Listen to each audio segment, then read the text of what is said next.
BRS MLA Palla Rajeshwar రెడ్డిపై పోలీసులు case నమోదు చేశారు. మేడ్చల్ జిల్లాలోని వెంకటాపురంలో చెరువు బఫర్ జోన్లో అనురాగ్ యూనివర్సిటీ నిర్మించారు అని ఇరిగేషన్ అధికారులు ఫిర్యాదు చేశారు. నాదం చెరువు పూర్తిగా కబ్జాకు గురైందని ఆరోపించారు. దీంతో పోచారం ఐటీ కారిడార్ పిఎస్లో కేసు నమోదైంది.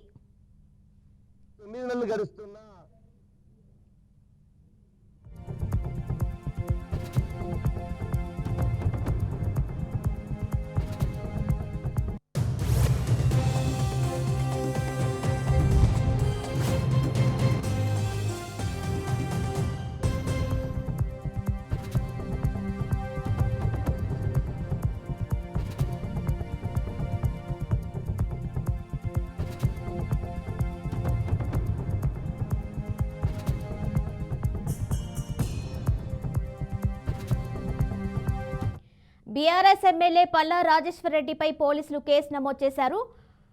మేడ్చల్ జిల్లాలోని వెంకటాపురంలో చెరువు బఫర్ జోన్లో అనురాగ్ యూనివర్సిటీ నిర్మించారు అని ఇరిగేషన్ అధికారులు ఫిర్యాదు చేశారు. నాదం చెరువు పూర్తిగా కబ్జాకు గురైందని ఆరోపించారు. దీంతో పోచారం ఐటీ కారిడార్ పిఎస్లో కేసు నమోదైంది.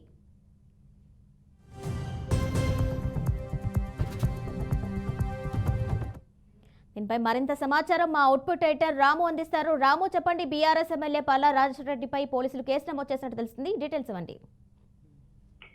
కిరణ్, బీఆర్ఎస్ పార్టీకి షాక్ మీద షాక్ తగులుతుందని చెప్పుకోవచ్చు. బీఆర్ఎస్ ఎమ్మెల్యే పల్లా రాజేశ్వర్ రెడ్డికి బిగ్ షాక్ తగిలిందని చెప్పొచ్చు.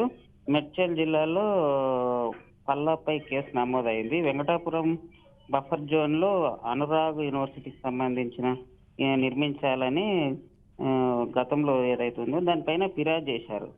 నాదం చెరువు పూర్తిగా కబ్జాకు గురైందని. ఈ ఆరోపణల నేపథ్యంలోనే అక్కడ పోచారం ఐటీ కారిడార్ పిఎస్ లో కేసు నమోదైంది. ఇది మొత్తానికైతే ఏదైతే ఉందో గత ప్రభుత్వంలో అక్రమ భూములకు సంబంధించి ఆక్రమణ ఏదైతుందో ఈ నేపథ్యంలోనే ఒక్కొక్కటి కాంగ్రెస్ ప్రభుత్వం బయటికి తీసుకురావడం జరుగుతుంది. ఈయన వరుసగా బీఆర్ఎస్ పార్టీకి సంబంధించిన నాయకులు ఎవరెవరు ఉన్నారో వాళ్ళందరిపైన అక్రమ భూములకు సంబంధించింది కాంగ్రెస్ పార్టీ దృష్టి పెట్టింది.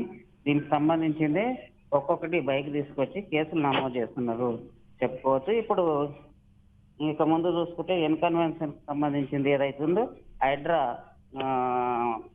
గత నెల రోజుల నుంచి హైడ్రా పేరుతో కాంగ్రెస్ ప్రభుత్వం చెరువులకు కబ్జా చేస్తున్న భూములకు సంబంధించి ఏదైతుందో దానిపైన దాడులు చేస్తున్నారు, కూల్చేతలు కూడా పాల్పడుతున్నారు. ఈ నేపథ్యంలోనే ఇప్పుడు బీఆర్ఎస్ పార్టీకి సంబంధించిన నాయకులు ఎవరెవరు ఉన్నారు, ఈ భూములకు సంబంధించి ఎంతమంది ఎక్కడ ఆక్రమణకు గురి చేశారు, వీటన్నిటినీ ఒక్కొక్కటి వెలుగులోకి తీసుకొచ్చి పార్టీకి సంబంధించిన ముఖ్య నాయకులు ఎవరు ఉన్నారో వాళ్ళ మొత్తం లోగొట్టు వ్యవహారాలన్నీ బయటకు తీసుకొస్తున్నారని చెప్పుకోవచ్చు. కిరణ్, అయితే రాము, ఈ కేసుకు సంబంధించి పల్లా రాజేశ్వర్ రెడ్డి ఇప్పటి వరకు ఏమైనా స్పందించారా?